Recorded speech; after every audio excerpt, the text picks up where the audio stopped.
Hi, this is Drew Jones of Drew's Guitar Shop in Seattle, Washington, and today I just wanted to do a really short video about Fretwire. So normally when you get Fretwire these days, this is going to be kind of along the lines of what you get. You're going to have like a, you're going to have your crown and you're going to have your tang. The crown is that bigger part. You can kind of view that as kind of the top of the mushroom, and then the stem of the mushroom, this little thin part down here is the tang. That's the part that gets inserted into the fretboard.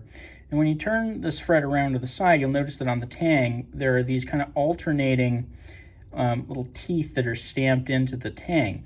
And those, what they're for is to kind of provide a little bit more bite into the wood of the fretboard when you're tapping these in or pressing them in. And it provides a little bit of friction along with the glue that we usually use.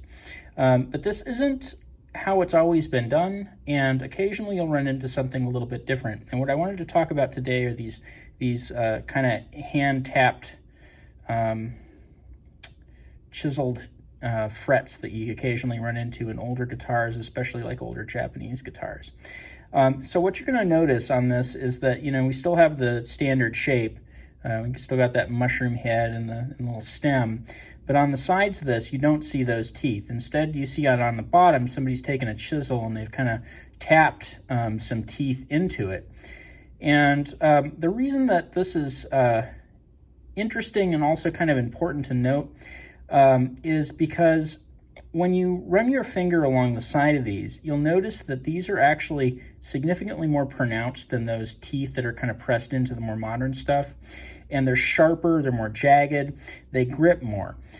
And so if you're working on an older guitar, again, particularly like one of these older Japanese guitars, this came out of a Yamaha. I've encountered the same thing in a bunch of other Yamahas that I've refretted, and ended up a whole bunch of, Suzukis and, other things from 1960s, 70s, from Japan. But I've also seen this stuff in American guitars too, from around that same era.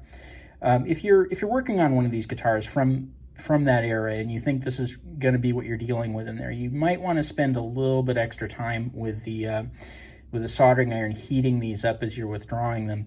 And the reason for that is because these jagged teeth, being as grippy as they are, do tend to open up little trapdoor tears along the edge of the fret slot a lot more than modern Fretwire does. And so, definitely want to take your time heating these guys up, and definitely kind of want to, I don't know if you use this technique of kind of rocking it back and forth a little bit and kind of shifting it and wiggling it around, but doing a little bit of that also helps a lot in reducing the tear out that you get from these guys, and just being very, very slow and very, very gentle with it. But this is something that you'll occasionally run into. Fretwire is just interesting to me in general because, there are so many different ways that this has been done over the years. Like, if you run into seriously old instruments, once in a while you'll see a thing called bar frets in there. Those don't look anything like this. And I have seen just weird materials used in Fretwire. Like, once in a while you'll see brass Fretwire and something like, an old Stella or something like that. I've even seen aluminum Fretwire used in some guitars that I've worked on when I used to live in New Mexico, kind of along the border. Weird stuff. It's just interesting to me because this is such a specific thing that is produced just for instruments, and it's been produced in so many different ways over the years. And having to tap these in, it makes sense. This would probably be a much easier shape to produce by extruding this wire, not having to actually press the teeth in.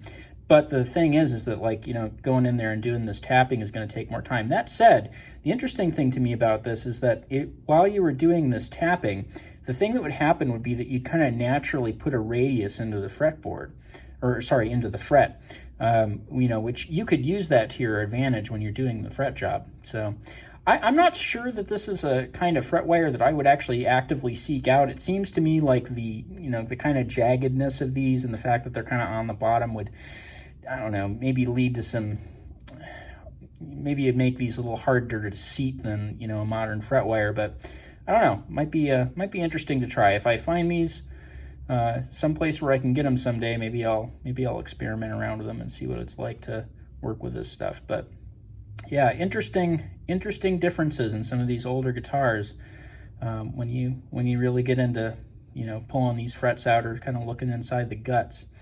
Anyway, this has been Drew Jones of Drew's Guitar Shop in Seattle, Washington. If you enjoyed this video, there's a link to my Ko-Fi and my Patreon in the bottom of the description. There's also a link to my website that has all my pricing info and my contact info, and also a page on taking care of stringed instruments. And if you're here, I guess you have probably a few stringed instruments to look after.